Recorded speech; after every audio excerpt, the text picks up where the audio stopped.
You're about to enjoy AlphaCast episode number 2, where I have the pleasure of speaking with legendary discretionary FinTwit trader who goes by the handle of Scot1and, who has multiple triple-digit annual returns. I'll put the exact spelling in the show notes. We cover how he got started into trading, some of the initial early setups that he used, how he's evolved, and some of the strategies and setups that he used today.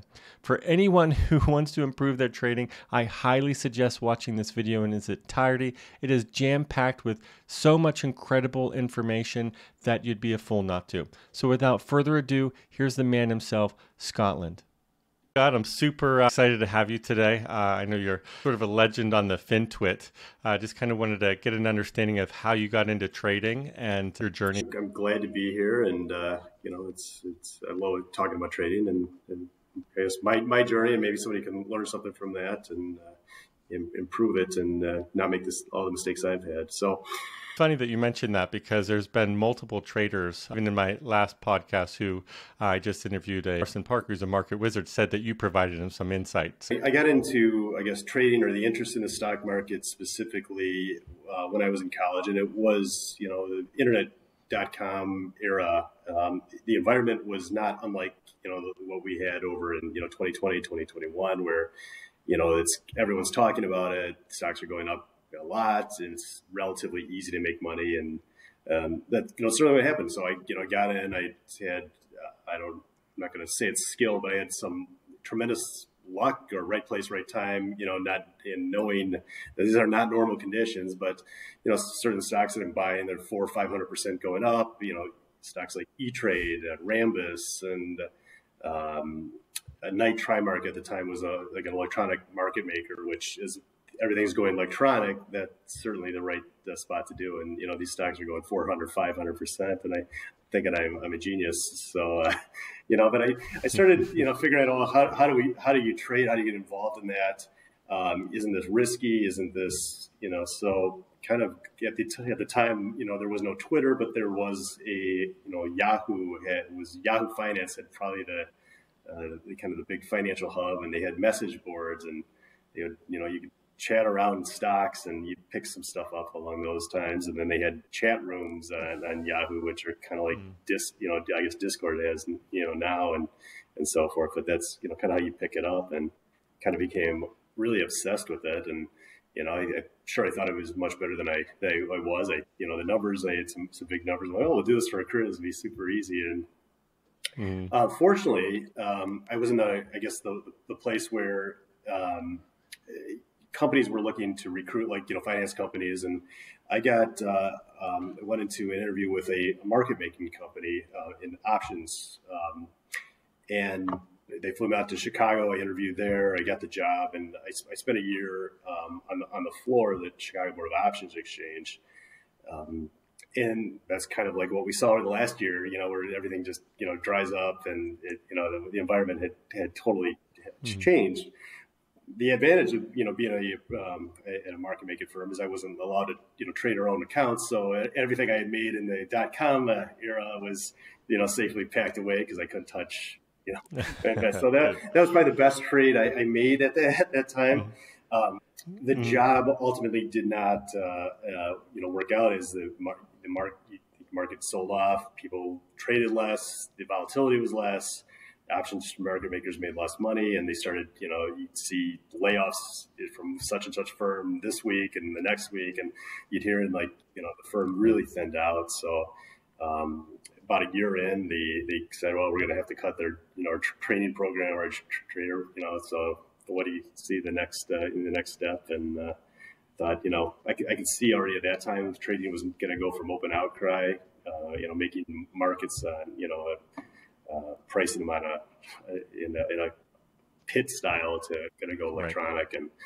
And what does that look like? Do you want to fight to try to get another job at a shop that's going to be a dinosaur? So I thought I'd go to grad school and do that type of thing. But ultimately, if you're into trading, the allure is obviously it's. I've heard it said it has to be about the money. You can say it's intellectual puzzling and all this stuff, but if we're being honest with ourselves, there's a lot of ways to intellectually puzzle yourself. The ability to make a lot of money and money in short time without pressing buttons, as opposed to dealing with customers or, picking rocks and doing demo work, some of these other jobs I had in college. It certainly is very, very appealing, but, kind of figuring out the game, applying your angles, testing that, it is very, kind of an enjoyable process. Well, I suppose the challenges that I had from going from the .com to then, not trading equities, and then, kind of being in a position where I could trade again is that the markets had changed. The strategy, you could do a breakout, and frankly, all I was doing in the .com era is buying, stocks that were hitting new highs that would break out, and God, they'd gap up almost every day, 30, 40, 50%, if not more sometimes.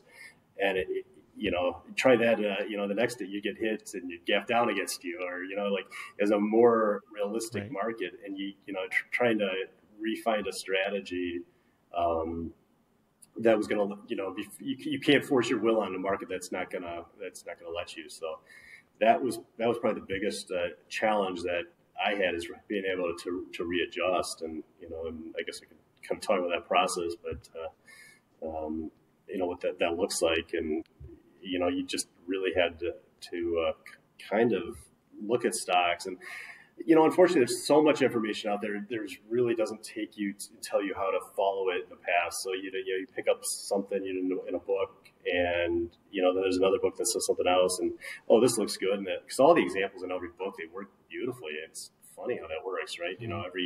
Every example that Mark Minervini has, and, Trade Like a Champion, those all went up. But, they always say take your losses, but they don't show you the half the trades, if not more, that were his losers, that, you have to manage and cut the risk off. But, you can create kind of false expectations for yourself, but you need to be able to find, okay, what are some of these criteria that allows me to get into a stock, profit from that move when it happens, and I don't know, make sure it fits your personality. Yeah, I think you bring up an excellent point, right? The market is always changing, and you have to find a system that essentially works for you. I got started with investing before trading. Now, did you go right into trading, or did you invest first? Like my parents had said, stocks away for college, and as all things, that went up in the 1990s, that, the stocks did well. I mean, I didn't think that, like Tricon Gold, like the Pizza Hut, Yum, they had Microsoft and some of these, stocks that they did really well at that time. But, so I see the investments, but I didn't know how to make the transition between, I'm going to be an investor and buy that. You hear the Warren Buffett strategy and like sit on your, I don't have the patience. I know myself. I'm not going to, I do have separate accounts that I do long-term, retirement stuff. And I got my mutual funds, and I don't want the trading, my brain as a trader to affect that as the investment strategy. So I'm not, doing the investment. I think it's a harder to wear both hats. I definitely agree. I got started with investing and got pretty deep into it, understand valuation models, all that stuff, but then realized I didn't want the drawdown. And, quite frankly, when you really dig into performance, traders, typically with non-Warren Buffett sized capital, can outperform investors. At least that's what I've seen with much better drawdowns. And, you see obviously the fundamentals and such matter in how they move a stock, but like you said, the drawdown, do you have the stomach to hold that 30, 40, 50%? And, and everyone's like, if they'll give the example, Amazon, I lived through the .com crash. I know that for every Amazon that survived, there were, 99 companies that didn't make it. And, frankly, Amazon had, a 95% drawdown? Who held that? I only think one person in the world did. His name was Jeff Bezos. Nobody else stomach holding, going down with a ship there. Yeah. Right. If that's your personality, then certainly do it. Because otherwise flipping around and worrying about every fluctuation in the market, you're going to drive yourself nuts. So there's that quote, what is, the market's a voting machine in the short term. And so essentially in a weighing machine in the long term. But no, that's great. So I guess, when you first started trading, what are some of the strategies, or how did you learn or get your feet wet? First thing is you hear a stock tip from a buddy, and I think that's probably how everyone that started trading in 2020 got in, and my brother started trading, kind of with his buddies, and they'd hear some stock, and he would do it remarkably well because these stocks were all getting bid up, and I'm like, how the hell do you own this stock that went up 700% today? But he's only owning like Right. 5 shares of it. I'm like, okay, well, it's a little different, but yeah, I mean, I had people that actually wound up working at investment banks. That were following it more, and they would say, hey, I think this is a good stock, and and he had been he had some street cred because he invested in Qualcomm, which was the stock of the day, and he turned that into a couple $100,000 as a junior or sophomore in college, and so I'm like, I'm going to listen to this guy, and his next guy. So I Right. so I heard about Rambus from him, and that's a stock that did 400 or 500% for me, and was incredibly very important in building my account up. And so I'm like, oh, this guy could do no wrong. Then he mentions InfoSpace, and that blew out or didn't do much, but or it failed. Right. And so that's not a sustainable method. Obviously, getting tips, you'll get one, and you'll make money on it, and then you're beholden to the tip source. And I don't know, but I started doing my own, learning how to scan, learning how to kind of what moves stocks. Really, the book that was instrumental at that time, and it's still instrumental, is How to Make Money in Stocks by O'Neill. Psychologically, and I was I had a psych/business major, but kind of both those. And psychologically, it's made a hell of a lot more sense that people are going to be happy when their stock's at an all-time high and it's pushing higher, and there's going to be no fear, no need to sell. The greed and fear dichotomy made a lot of sense to me. And O'Neill was the one to say, don't buy these cheap stocks. Buy they all make new highs. They make new highs, and find the stocks that are going up. So that's essentially what I did. I wasn't looking to bottom fish or buy the dip. I was looking to buy the stocks in a bull market that were making new highs, and they tended to make a lot more new highs. Right. Yeah, they have to make a new high to go higher, yeah, right? And, why am I going to sell it? My stock's at an all-time high. Yeah, that was a lesson that took me a while to kind of assimilate, because I was, again, on the valuation side of things. So if you told me, oh, buy it at high, I was like, well, you're crazy. And I guess, if you have the, market philosophy of an investor, that makes sense. But that's where you got to make sure. And I've always said this, and you probably heard me say this, valuations don't matter until they do, but when they do, they matter very quickly. And, you get a rapid repricing of assets, which, how many times we see that last year over the stocks. I mean, what's Peloton down to, $15, and it had been up to 200, I mean, you could go hundreds of examples, that we probably think about at the top of our head, but it's funny how, fear is much more powerful emotion than greed is, but greed can last a lot longer than the valuation guys can. Right. Yeah, that whole escalator, elevator analogy, right? Yeah. Okay, so that's how you got started. Now, how would you tell a trader who is getting started today? What would you advise them on how to get started? Sure. I think where I would start, and I appreciate this question. It's a good question. I think you need to observe. Now it's so much easier now than when I started to get stock charts and all the way back. And you want to basically make your your greatest hits record. Like if you're going to make a greatest 10 best stocks of the last year, then and kind of study them. How did they move to that point? What made them move? How did they move? How far back did they move, or pull back rather? How far after a base? How many bases are there? How much above the base? And you start building up your repertoire in your memory, because you're not going to have the experience, right? So you can create the experience through studying the moves. Take it bar by bar. And kind of see and be honest with yourself. When I sell it here, it's easy to say a stock that, let's pick something that went up 500%, right? This is the best stock of this year. It went up. But realistically, were you going to be able to hold, if you bought that breakout point, were you going to be able to hold this swift move back to the 50-day moving average? That's going to be, it was down 6 days in a row. Are you going to hold that? And you got to be honest with yourself. Where is your stop loss every single day? What's going to get you in? What's going to get you out? And, I think that's first where I would start, and then, start thinking about making a list of kind of what are the criterias, and how would you find the stock that that made this move? What are the objective criteria? Can you create a scan for it? Can you describe that and not just say I found it on Seeking Alpha or StockTwits or FinTwits or that's not a strategy. You got to say, okay, I'm going to find it because I'm studying this industry, or I'm going to find it because I search for big volume spikes and these are the stocks I'm interested in, and objectively this meets this criteria. So I guess, doing that as many times as you can, as many stocks as you can, that's how you build an edge. And then you start watching it in real time and being able to apply it in real time, and that's how you become a trader. Now, would you do that analysis on a multiple time frames? Yeah. Or was that just absolutely? And I still do it on multiple time frames. The weekly is probably, there's a huge, body of people that love the weekly chart, and good reasons. I mean, like when I started, when O'Neill started, charts didn't come. We didn't have the options to zoom into a minute chart or a 5-minute chart, or but now we do. The weekly charts can show you the extent of the move, and it puts things in perspective how far a stock can move. I think that does it, kind of better than other stocks. But, when I look at the daily, absolutely. I mean, this big weekly bar, what really happened here? It's probably an earnings gap, and then you see the big volume and you say, okay, now it's an earnings gap. I understand what I'm looking for in a daily chart to trigger this type of candle.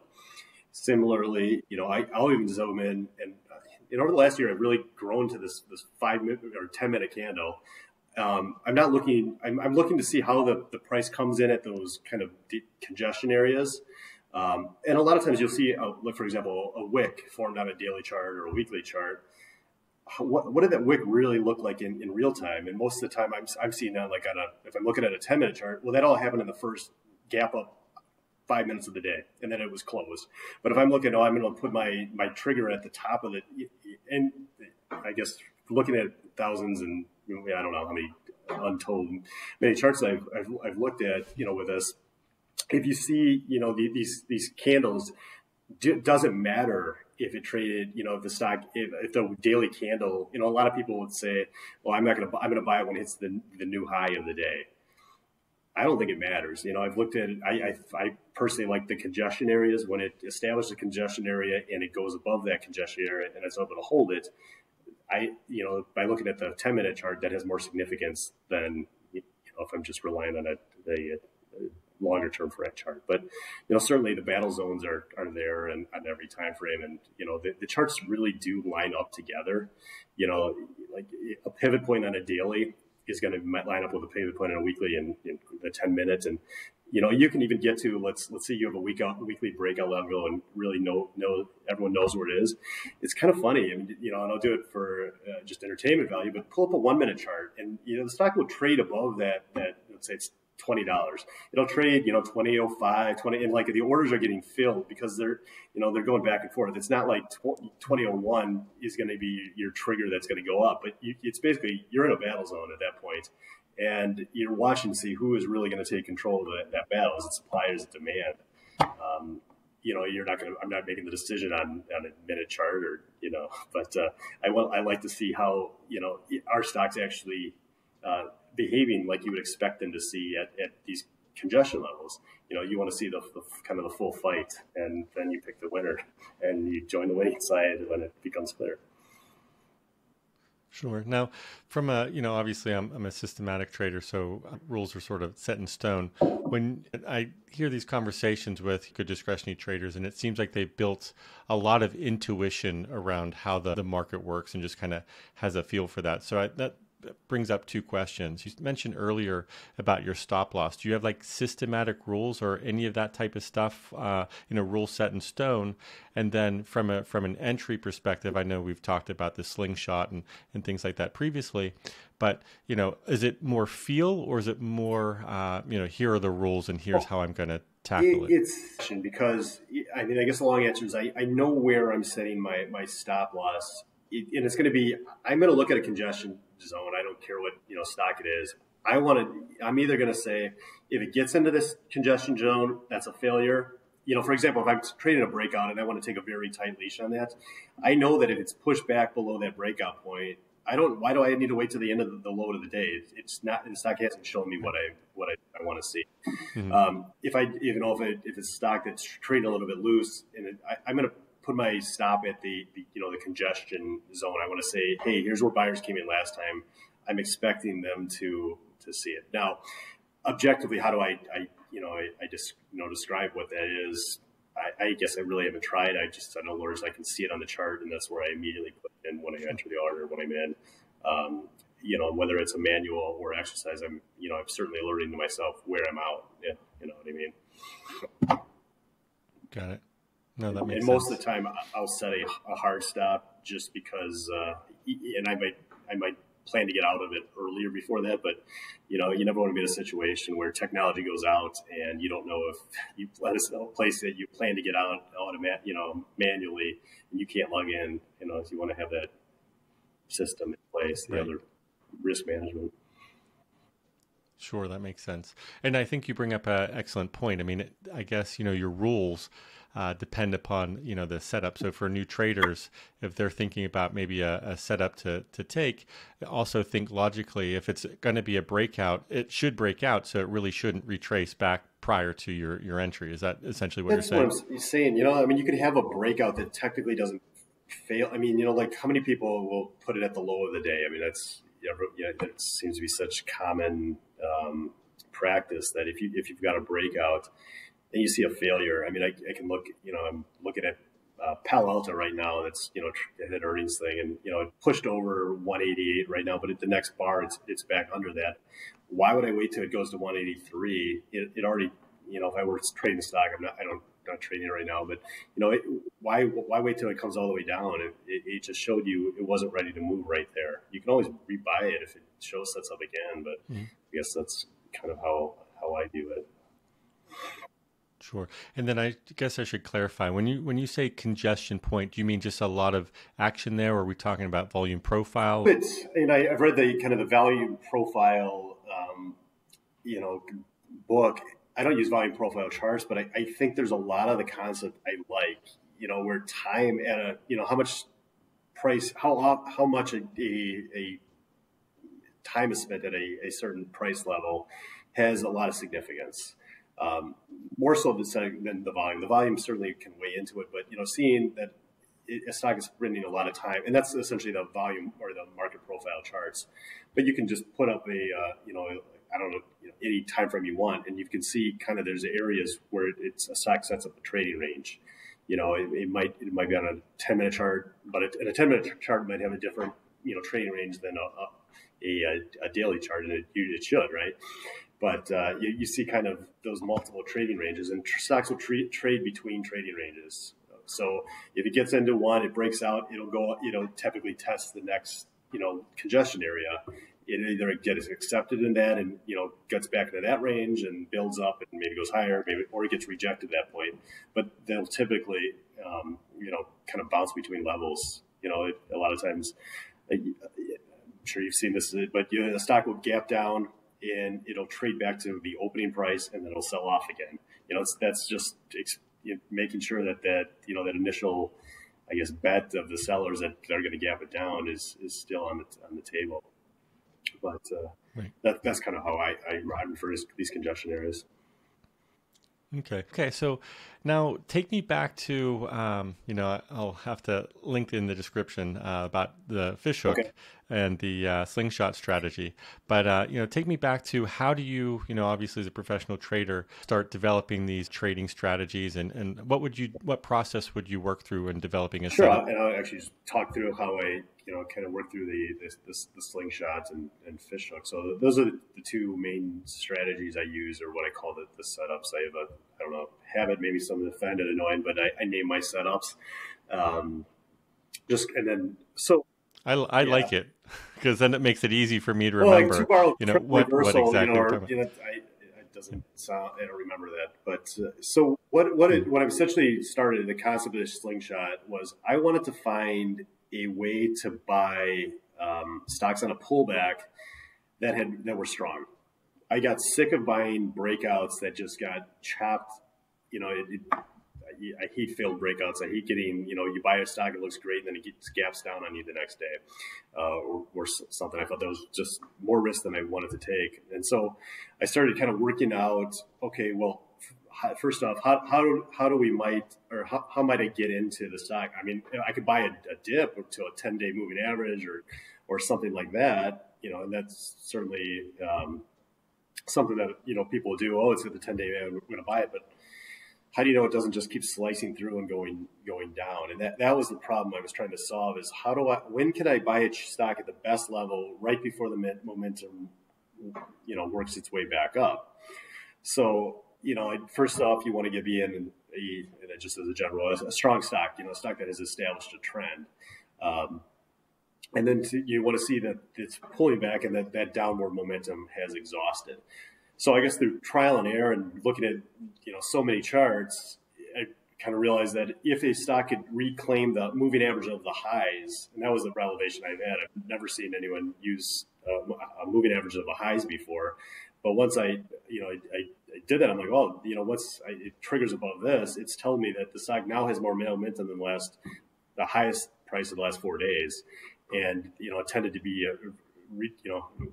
get me great entries that the downside momentum had dropped. And, even if the stock ultimately failed, I was, if it would go back up, test the breakup. But even if that failed, I was already in the money. And, I'm not taking, losses. I'd get out even at worst. And so, I don't know, that's the kind of how I thought through the process, had an idea, tested it, and kept redefining it and optimizing it. Yeah, and to give you credit, I've probably read almost every systematic or algorithmic trading book out there, and you're the only one that's really ever mentioned, moving average of the I don't even know what I was thinking. Absolutely. I was just thinking, like, well, the forward, like the other, I tried the, various moving average on the other one, but I don't, so that was, I don't know what inspired it, but we tried that and it just worked. And then what made it viable as this trading system or, approach is then once I could define it, I could scan for it. I didn't need to just look at, oh, this looks okay. Cause what the hell does that mean? Right.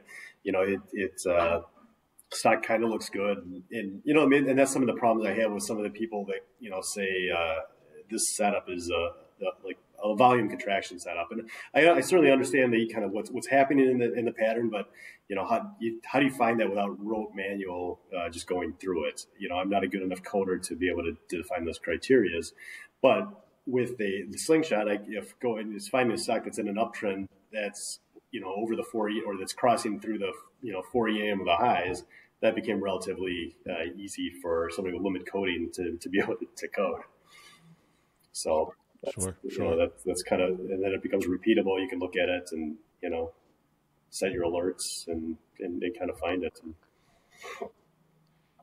No, that's great. Now, when you set out to create this strategy or this setup, did you come at it from let's think about this period, this point of view, I'm trying to find stocks that are moving up, or was it something that you're sort of observing in the market and then it, work backwards? Yeah, absolutely. I mean, you'd see stocks, any trending stock is going to have a pullback. They're not going to set a new high every single day. And some of them are going to have a base. And, the other thing, like when you're chasing a breakout, there's a lot of eyes on a breakout setup.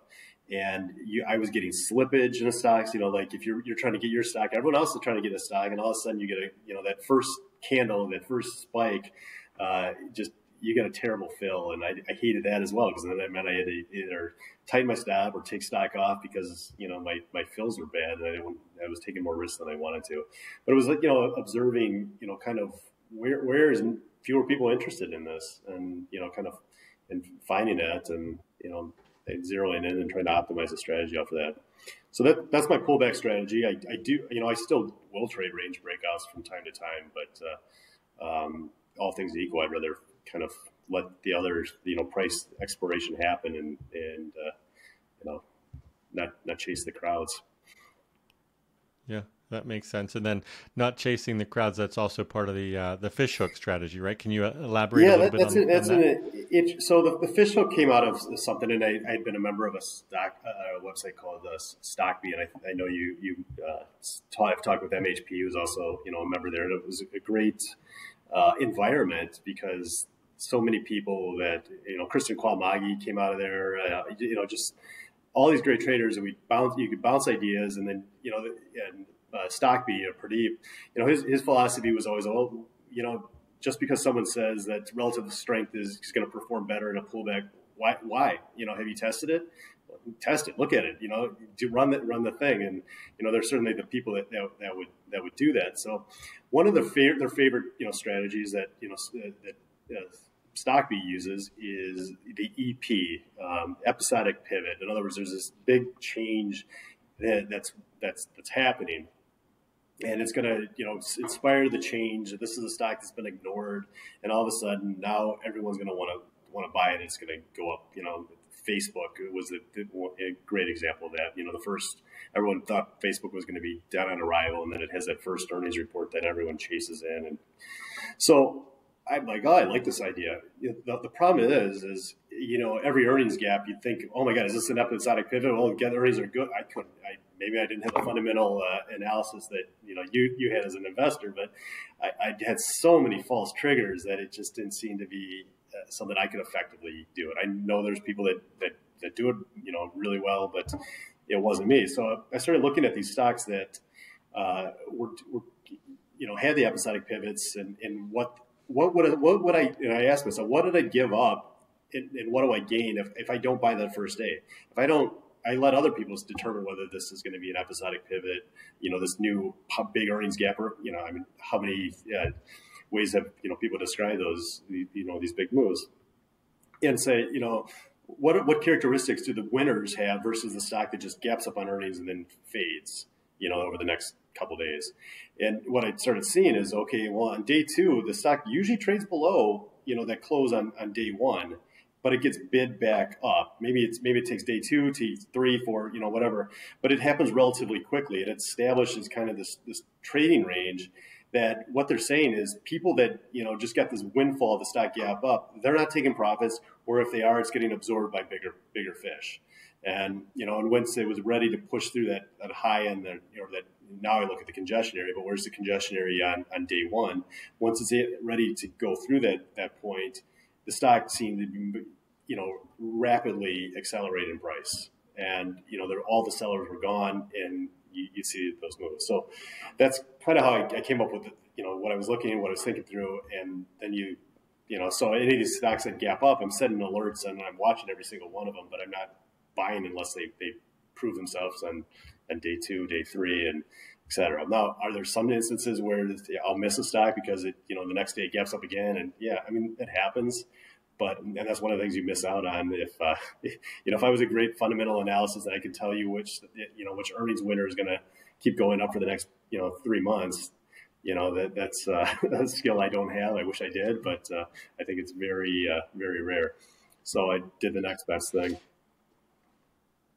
Yeah, I like how whenever you're developing these strategies, and I think it's important because I approach it from the same angle, is you have to think about why is it doing what it's doing. It's not just a EP or this or that. I mean, you think about the price action and, who is actually buying this, who's on the other side. And I think not only is it important for you to understand what's doing it, it also gives you confidence. When if I try to trade something that maybe I don't understand, I'm not going to have the conviction to hold it longer, maybe if at all.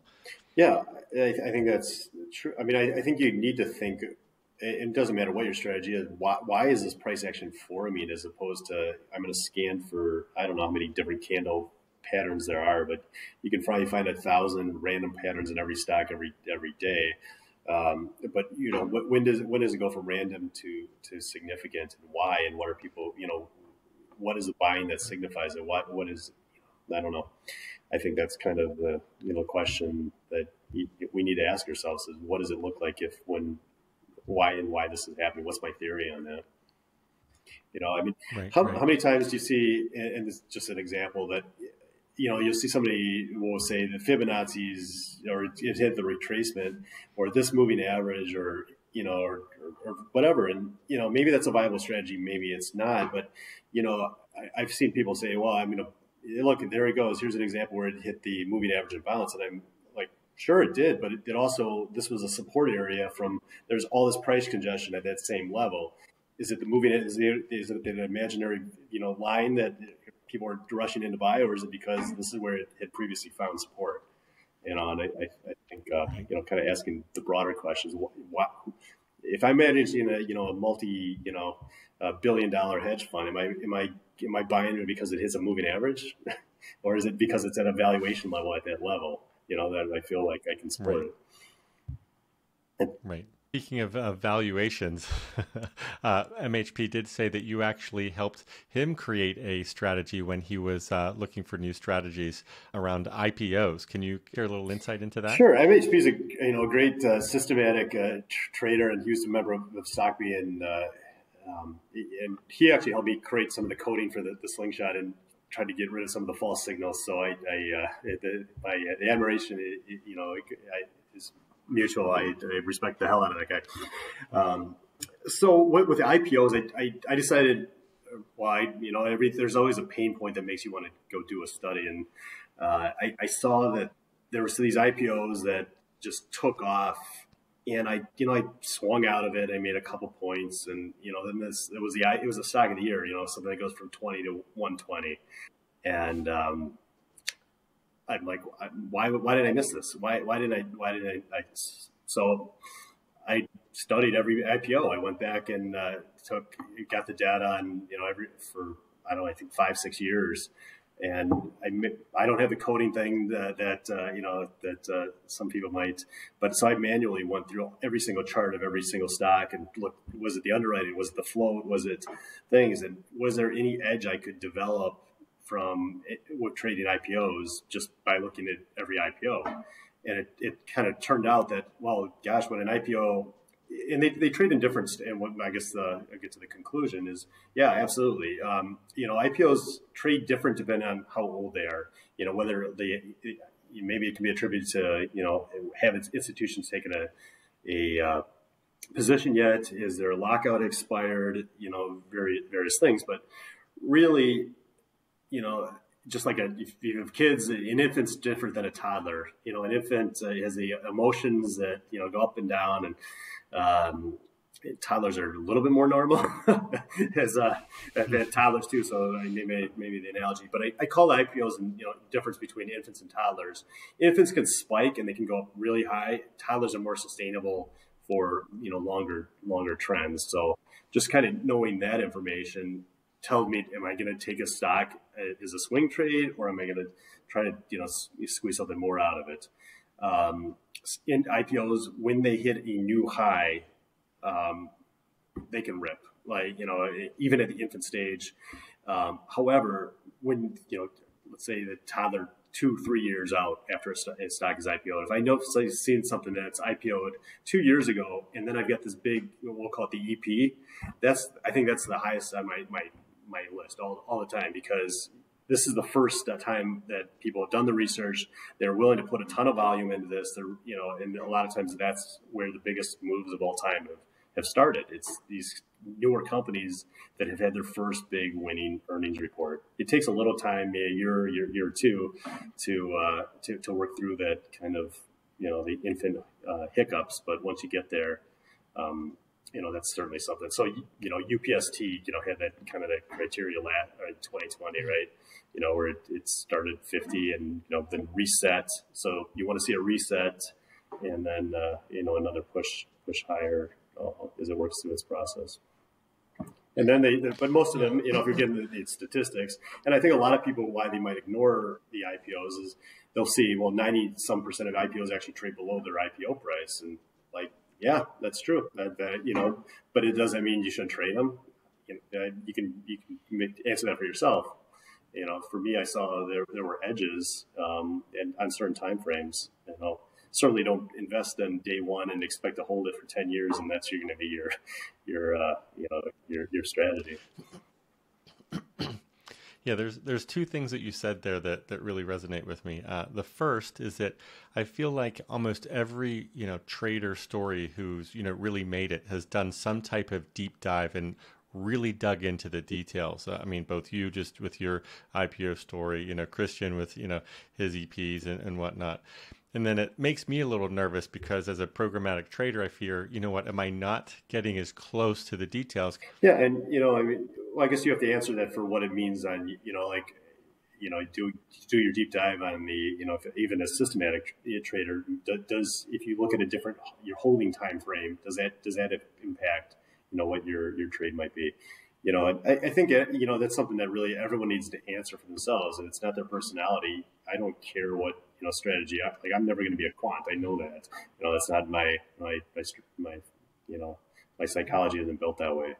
And if you've got an itchy trigger finger, maybe position trading isn't for you. And, conversely, if you get stressed out of it every,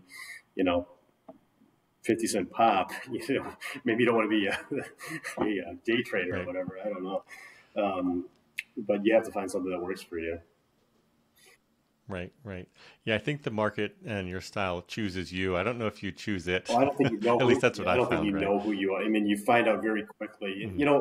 There's a line in the movie Wall Street, and I'm going to paraphrase it, but where the character looks at Bud Fox right as he's about to go to jail, and he says, man looks into the abyss and sees nothing staring back, and that's when he finds character. And I think the market, teaches you that very quickly because there are going to be pain points. I don't care, how good you think you are, how many books you've read. You are going to be tested on every single rule you think you've set for yourself, and you're going to break half of them, and you're going to have to figure out how to put it back together. And, that's really, kind of what trading is how much can you fail and keep getting your ass off, getting a little better and keep coming back at it. So true. Yeah, everyone thinks, oh, I'm fighting the market, but I think you're both fighting the market and yourself, fighting yourself. Right? I mean, don't tell me about the algos or the hedge funds or the high frequency. You're fighting yourself. It's all like what the landscape is. It's I don't care who was it on the AMC. They didn't make you lose money in that stock.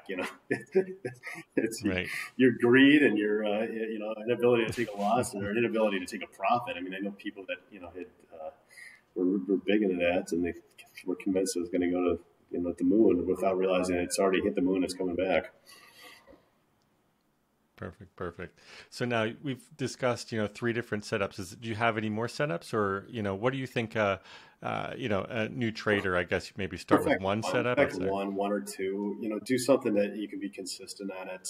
I mean, there are other things I'll use. I'll use range breaks, like just this normal breakout, but it usually fits in within a pattern. I will stack those patterns, so you can use a slingshot within a fishhook, for example. And one of my fathers pointed this out, is that he started using an hourly chart and looking for a slingshot in a stock that was a potential fishhook. And I looked at it and I'm like, he's right. That it really signals when the volume hit, a stock is ready to run. So yeah, I mean, you can have a range break within any of these, but just kind of knowing, studying price, and I would start probably at the daily level, and then find something that works that you can execute on, and gradually add more tools to your repertoire. Okay. And then we've sort of talked about how to get started trading. What are maybe some of the less common things maybe an advanced trader should think about, or any thoughts on that? Well, I don't know if it's less common, but I think journaling is good. Thinking, and that's how I actually had started Twitter, or I had kind of a blog before. Just kind of putting your thoughts out there. Why are you thinking through? Why are you taking those trades? I think forcing yourself to think what your actions were really is one of those tools. People will say that you read the book, but until you actually do it, you kind of see the value from that. I guess. I mean, one of my suggestions. Okay, perfect. And then how about any resources that you feel, are truly valuable for both new and experienced traders? Sure. I think YouTube is phenomenal. The amount of content that is out there that, you can interact with people that you had never heard of or see new ideas and get concepts broken down. It's not even just trading. It's any skill that's out there, you can learn it on YouTube and get a pretty good handle. I think Twitter is great. I think, don't just follow, the flavor of the month, but, kind of get a sense for that person's, setups and stuff. And, I bounce ideas off of traders and Twitter all the time. Build up your network, and so if you're contributing something, you're researching, and you don't have to be the most experienced person if you can show something of value to the traders, and don't bug them all the time, but I pop up every once in a while, ask them a question, you'll develop relationships with them, and so how you and I met, right? And I think that's right. a great resource. There's I like StockBee for, I think that's a great, I like the environment. I think that, it's educational. There's setups that you can learn, you learn inside and out. There's a ton of, Ticker Monkey. There's, just so many different great, third party, services that, you can kind of see someone showing you the ropes. You have to find whatever, is right for your time frame. What do you think? And sometimes, if it's a very trade happy group and you have a full-time job, maybe it's not the best fit, and more of a, kind of a longer term thing would work better for you. But I think it can be a good way. Obviously the books, I like the old classics. I love, the Reminiscences of a Stock Operator by Livermore. I get something new out of that every time I read it. O'Neill's books, How to Make Money in Stocks. I think those are gold. And then there's various variations of those. Minervini's very good. It's kind of it's kind of like, we were just talking about you stack setups. Well, Minervini kind of stacked on top of, the O'Neill systems, and, came kind of more, even more powerful setups than O'Neill had, and different ways to trade those. So I think those are great. Richard Moglen, he's been a nice kid, kid right out of college, doing some great interviews. And I've met some interesting traders by watching some of his interviews with them. Looking forward to all your interviews, and you've already interviewed a market wizard, which is fantastic for your first interview. My man, Edward Marston is what was the book he was in?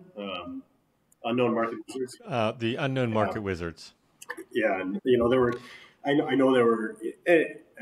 He came out of the kind of a systematic trading background, and but it just goes to the kind of the strength that he's in StockBee. There were other people that I know were asked to be in that book, but they turned it down. Mm-hmm. Somebody that was a mentor of mine, I'm not going to name him just because it's I don't know how public he wants to be, but. He was very active in that group when I was, and took me on the ropes, and kind of that encouragement. And this is kind of why I like responding to younger traders now. Is like he said, I see something in you. I think you're going to be great. A good trader, a great trader. Keep up, and you're on the right track. And that would just meant so much to me, to getting an older guy that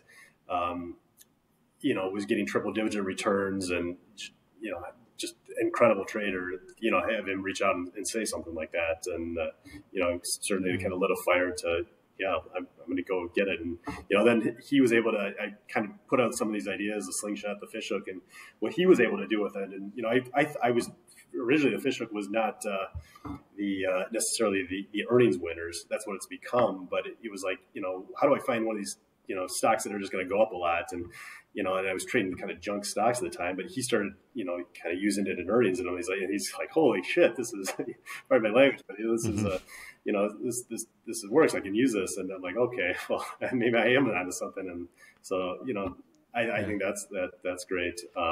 Find a mentor, but it's not going to be like, I don't think if I would have said, hey, will you mentor me, that, it's not going to be, it doesn't work that way. It doesn't matter whether that's trading, whether that's, frankly, even if you're a landscaper, you can't just go to a landscaper, get the best landscaper in the area, mentor me, right? You need to kind of show your chops a little bit too. Yeah, no, I think that's great advice. When I was there, and Thermos, and a lot of the people that are members will know him. But he was great in the sense that, he got under a lot of people's feathers, but he was great because he would always challenge your assumptions.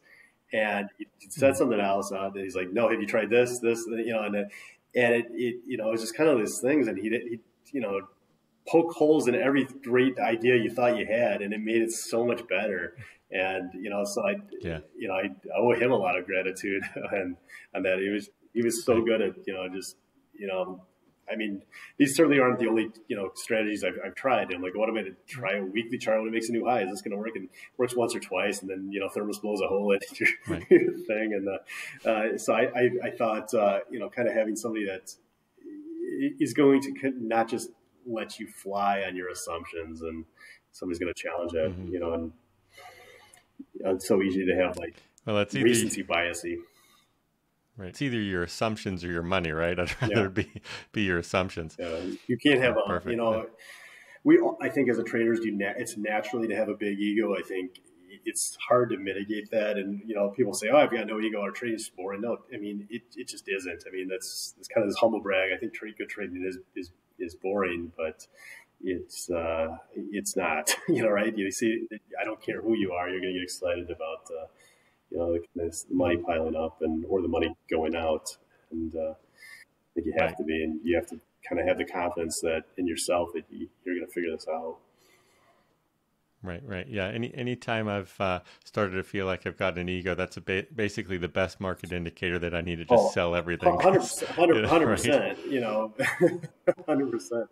But it's funny because we all have it. Nobody to come out and I'm a machine, I'm a robot. And, particularly with the discretionary traders. And I think there's one guy that we joked that he's kind of got the have you told your wife about your gains?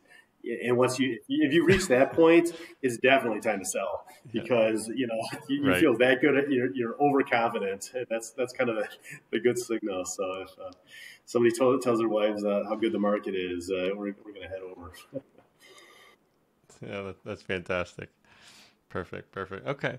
Well, is there anything else? I know that you have a a Substack, and how can people get a hold of you that are interested in following? Yeah, you can look me on Twitter, Scotland. I think at Twitter. I've got a Substack link to that. I don't update it all that much, but we'll see how things go, whether I add more or less. And I don't know. I'm in a good spot, and I feel like you don't need to chase this market and kind of letting it set up, but we'll see. But yeah, feel free to reach out, and we'll say hey.